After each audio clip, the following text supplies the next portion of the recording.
Walshy, thank you for joining us. How are you? I'm all good. Yeah, I'm in a great place at the minute, and yeah, I'm all well. Brilliant to hear. And we'll start with the last game we had against Stoke. Talk to us about it, because you were on the bench when Millie scored the equaliser, and you were quite animated. What was it like in the dressing room and on the bench when that happened? Like you said there, with Millie's goal, I was over the moon for him. He works hard in training. He puts 100% in every day, and I said to him early on in the game, because he was getting down the line and trying to cross the ball or trying to be a little bit safe, and I said to him, I see him every day taking 3 or 4 of us on and scoring. I said, where's his time? Go and do it on the pitch. And I was glad to see him do it after the game. How big could that point be in the context of what's left this season?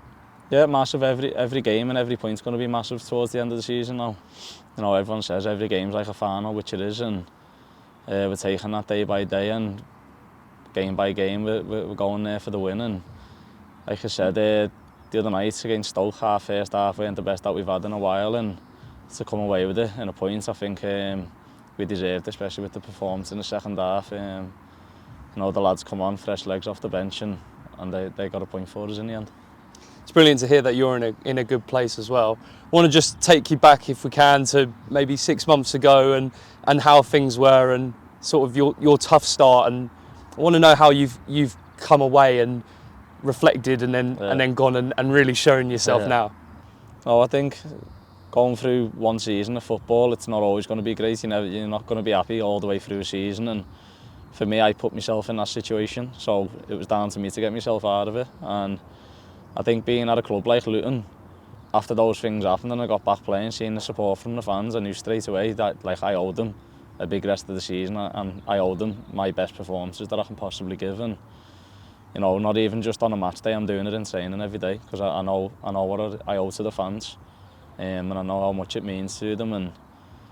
And since Matt's come in and I've got me run of games, that's all I've tried to do, is repay the fans back, and I want to keep doing that till the end of the season. How much are they helping you now, getting through these games, when you're seeing the positive side of it? Yeah, a lot. I think some fans don't think that they can have as much effect on a team as they really do, but when we're playing on a pitch, you can hear them in the background. Even when the ball's coming out for a corner, you hear the fans getting up for it, and it gives you a little bit of a buzz in the game, and it wants you to win the game and get the points for them. And they're travelling to Stoke on a Tuesday night, and some of them have got better things to do, or families at home, and we just want to put on performances for them, and hopefully we can do that. Outside of football, you've got a girlfriend who's also in football at Aston Villa. Yeah. Is it nice to go home and maybe discuss football things, and you sort of know you're on the same wavelength?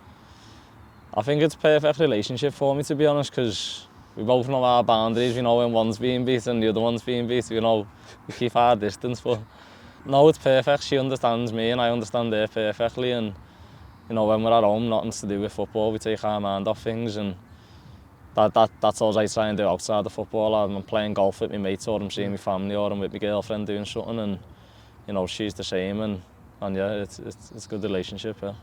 You mentioned how you got this run in the team with Matt now. I don't know if you knew this, but it's the most consecutive games you've played since 2020. Yeah. And that was in League One as well. Yeah. So, how brilliant is that for you? How does that make you feel a bit more confident when you're going out on the pitch, and you can really sort of express yourself, knowing that you've settled in and you're feeling good?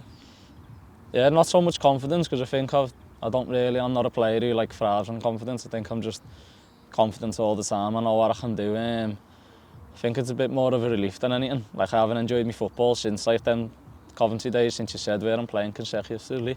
All the way through Bristol and Swansea, I'm going out there and you're thinking about the injury in the back of your mind. And I think coming here and doing everything right, and having a staff behind me who's pushing me every day to do everything right and helping me behind the scenes, they've made it possible for me. And like you said, I'm enjoying my football since the last 4 or 5 years or so. So yeah, I want to keep doing it.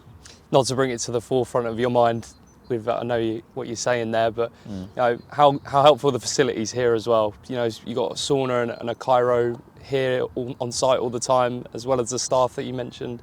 How important is that? No, we've literally just had a spa day there and we're in the training ground, so that tells you how good they are, know what I mean? Now we're coming in with loads of staff are there to help us. We've got the lads in the gym helping us. Like you said, even when people are busy, there's a sauna there, there's ice cryo chambers. Yeah, we've had a nice relaxed day and we couldn't ask for more every time we come into the building. Everyone's getting us 100% ready for the next game. And you mentioned the point that we got and the momentum that we've built. How do we go into Saturday and do that again and in the remaining games? I reckon momentum in football is a massive thing. You feel it, even the build-up.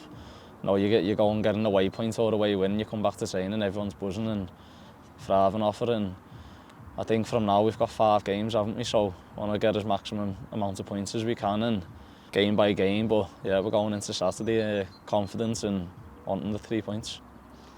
I have to touch on it because you mentioned golf. You know, it's a big weekend in the golf calendar. Yeah. So who have you got to win if you're watching the Masters and how often do you play? I play as much as I possibly can, to be honest.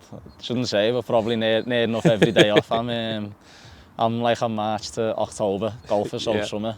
But yeah, I've got Dan Morikawa to win and my girlfriend's got Scotty Scheffler. So she loves it at the minute as well.